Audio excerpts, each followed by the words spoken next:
Hey, what's up, guys? Tactical Pickle here, and today we're going to be taking a look at another budget mechanical keyboard.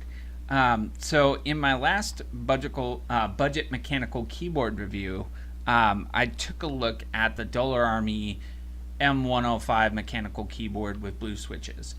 It was a great budget keyboard. I think it came out to be about $39.99 on Amazon. However, mine was actually broken when I was testing it out. The clip on the retaining for the spacebar for the spanner bar that goes across it to make sure it actuates from either side was actually broken, so I couldn't actuate the spacebar from this side. So I had to do a return, and instead of actually getting the same keyboard, I decided I would get a different one just so I could compare the two. So this one is the Eagletec KG010-rgb Mechanical Keyboard, blah blah blah, you know, all the nonsense that you read. So this was about $10 more. However, I believe that $10 actually buys you quite a bit of better quality. So the one nice thing that the Dollar Army had that this one doesn't was actually the incorporated removable wrist and palm rest. This one doesn't have it, so not a huge deal breaker, but one thing I do miss between the two. So this one here, this one actually is quite a bit nicer so far from what I noticed. The Dollar Army had rainbow colored RGBs, so it was basically each row had a specific color dedicated to it, and you couldn't change it. So this one here actually does allow you to change the colors. However, there's some odd choices when it comes to the colors, which I'll get to later on. So some other nice features about this one here is it actually contains, the top decking here is actually aluminum, which is really nice. It gives it a nice premium feel. There's no flex to it.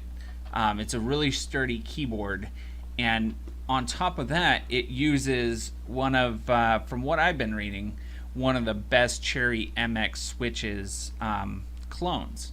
So it's actually a blue switch, so it's actually Autamu. Not exactly sure how to pronounce it, but Autamu blue switches that are, from what I've read, one of the top comparable blue switches to Cherry MX Blue series, or their Cherry MX Blues. So upon using it, so I've been using it for the last couple days, and I have to say that I love these switches more than the Dollar Army one. The other one I said was kind of a mix between blue and red, but using this one, these switches here are really nice. You still get that audible click, but it's a lot smoother. There's less wiggle in the shaft. It's a nice smooth actuation, and the actuation force isn't as strong as on the Dollar Army. Now, I said that one it felt like it was between a blue and a red. Well, now I think these ones are probably closer to being between a blue and a red switch in their actuation force, with the Dollar Army being actually a little bit stronger than blue, or probably close to blue. So now on to some of the other features about it. Now, it does have a nice ergonomic design. It has the double injected keycaps, which are see-through, so you can see the RGB, so it lights up nice. One awesome feature about this that I haven't seen on many other keyboards is actually right down here. I'll put a little picture of it up close. You can actually lock the Windows key button for like when you're gaming, so you don't accidentally hit that and pop up your start menu, which could sometimes kick you out of the game. And you know, if you're playing any first-person shooters or something competitive, or any other type of game where you might actually hit that key and then kick you out of there, screwing you over, that's a nice feature to have. All you do is hit the function and then the Windows key, and it'll lock it. So it basically, anytime you press it, it won't do anything, which is really cool. It's got your built-in multimedia keys up here, so you can actually access, you got your volume change. You can hotkey to music player, the default music player. You got your stop, next, pause, next track, previous track, stuff like that. Email, home, search, and then I believe there's a way you can set up internet on here as well. So those are really cool features as well. And then it's got a nice ergonomic design, not as like rounded as the other one was, but still very comfortable in its use. So and then you just got your little kick out feet here to prop it up. Nothing too fancy on the back. Does say Eagletec, and it's got the QR code if you want to snap a picture of that and check out their website. And one nice thing about Eagletec is they're actually they manufacture Red Dragon peripherals. Eagletec, they branched out to make their own. So they actually, if you go to their website, they'll have both their Eagletec products as well as Red Dragon. And Red Dragon has been widely regarded as some of the best budget peripherals out there. I know in Linus Tech Tips videos where he does the comparison against a bunch of different of the budget style keyboards and mice and stuff like that, Red Dragon seems to be the top or close to the top. So this is actually the same company putting their own branding and style on it instead of the Red Dragon. So these ones seem to be a cleaner, more toned back, not like exaggerated in all the massive keyboard styling, and it's a pretty clean keyboard, which is what I like. So I'm actually gonna go ahead and cut over to the lighting on this one here, and that would be my text tone. Alright, so now I have the keyboard actually plugged in so we can check out the lighting. Killed all my lighting so we can get a nice good look at the RGB. So currently set up right now, I have it set so that every key press it'll actually wave out from there, and I believe it's on the orange color. So similar to most other keyboards out there, you got your function key down here. So this one right here is what you're going to use to change your different key pattern or the lighting patterns. So this one has 6 different ones located right here, label 1 through 6. So you'd hold the function key and press like 1. So here, this is, I believe, just the standard breathing. So what it's going to do is or not breathing, excuse me, it's the cycle. So it's going to slowly cycle through all the colors. And down here on the number pad, you actually have the brightness adjustment up and down here. And then here you can actually change the direction. So let me see.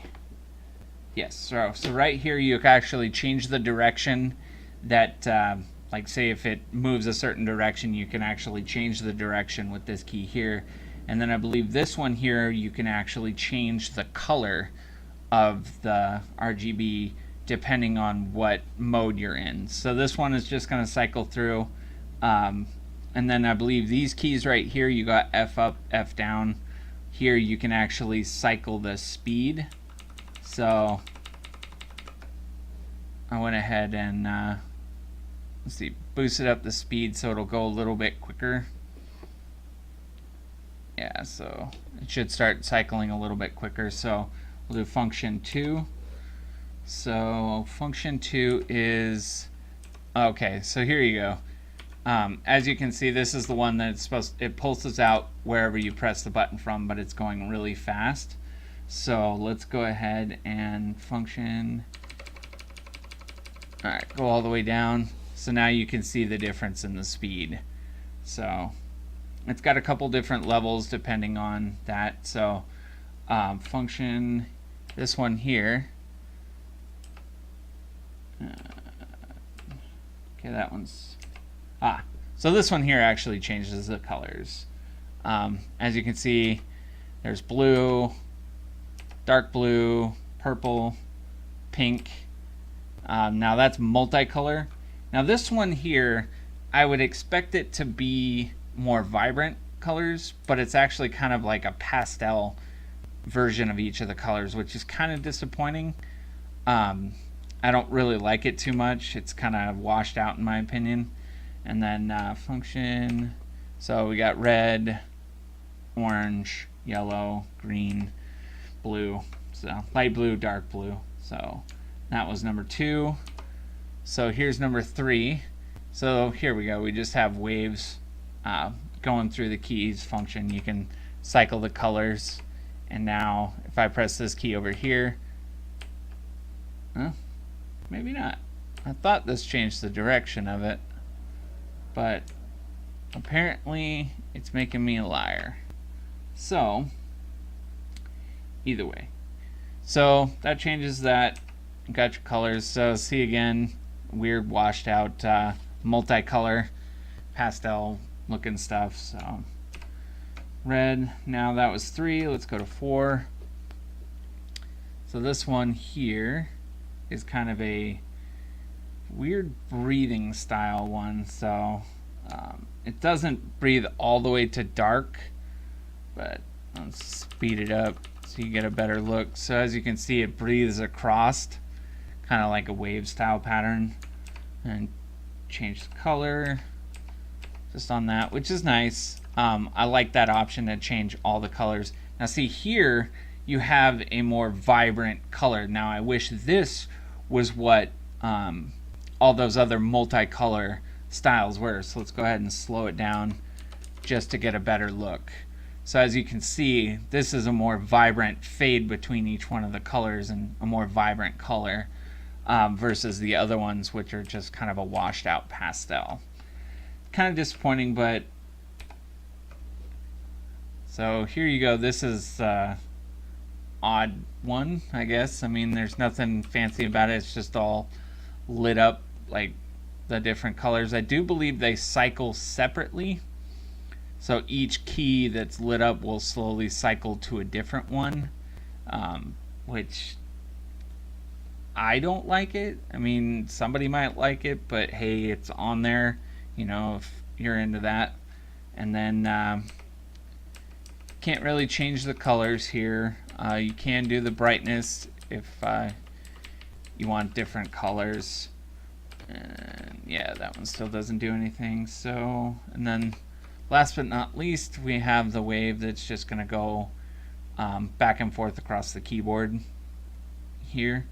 So this one, you can actually change the color as well. And yeah, that one still doesn't change it. So I will have to figure out exactly what that key does. I could have sworn it changed the direction of which way the LEDs went, but apparently not. Change the color. Yep, there's that pastel colors again. So not a big fan of it. And then obviously decrease the speed or increase the speed. At least it should. So over here, excuse me, these LEDs right here will actually indicate the once you hit the lowest setting. So once you hit the lowest setting, it'll flash. And then when you go up and you hit the highest setting, it'll flash as well. So it gives you a little bit of adjustment. It'd be nice to have a better indication than just when you hit the max. But either way, you know, this one's kind of cool. I like it. But I definitely have to say my favorite is this one where it waves out from wherever your key press is. So I do like it a little bit slower. So it's kind of a more...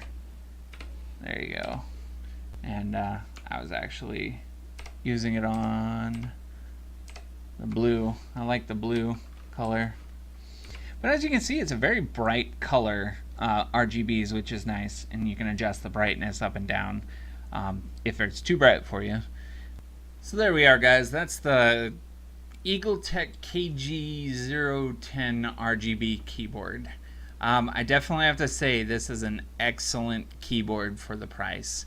It says it's on sale for $49.99, but like I said in my previous video, that's probably one of those forever on sale items, where they list some ridiculous price and be like, oh hey, look, it's on sale for, you know, 60% off, buy it. You know, it's a sales tactic. It's probably never going to go for sale at the original listing price, mostly because you have higher quality products that they would be competing against. But for, you know, $50 you get blue switches, you get the aluminum decking, you get the RGB that you can change, quite a few different color options, which is nice in case you ever get bored of it. And all in all, just a solid feeling keyboard. Definitely worth it for $50. So I just want to thank you guys for watching. If you liked the video, hit that like button. If you didn't like that video, or didn't like this video, you know, let me know down in the comments below what you think. If you have or have had an Eagletec product, let me know your experience with it. Did you have any quality issues from use over time? You know, if you've used any other budget keyboards that you want to recommend me checking out or whatnot, let me know down in the comments below. And then also, you can now post on, I have a Facebook page for Tactical Pickle Gaming. It's actually facebook.com/Tactical Pickle Gaming. So you can go ahead and you know, post pictures of your rigs on there. You know, you can keep in touch with me on there. You can suggest video ideas, all sorts of stuff. Leave me feedback, keep up to date. Still getting used to using it. I've never really ran a page for anything before, so that's a new learning experience, which is cool. I enjoy learning all the different stuff. But as always, guys, thanks for watching. The support of the community has, you know, been awesome. You guys have been great. I love getting the different feedback on the videos, comments, you know, a bunch of other different stuff. If you guys have suggestions on what you want to see, I got videos for cosplay, 3D printing cosplay items, you know, like my Hawk Moon for Destiny 2, which the beta just came out, and that's been a lot of fun. This beast over here handles it no problem. But yeah. If there's anything you guys want to see, feedback on the videos, post down in the comments below. I do my best to answer in a timely fashion. The comments pop up on my phone, so I usually can respond to them fairly quickly. And as always, guys, thanks for watching. Your guys' support has been awesome. Really motivates me to put out videos. It's been kind of slack the last couple weeks with everything going on, and I need to get better about doing it. I finally got one of my 3D printers back up and running. The second one's still kind of being a pain in the butt, to put it lightly. So hopefully that'll be up and running, at least in some capacity, very soon, so I can get back to 3D printing different items. So if there's anything you want to see, let me know down in the comments below, and I'll, you know, work on getting that going. As always, guys, thanks for watching, and I'll see you next video.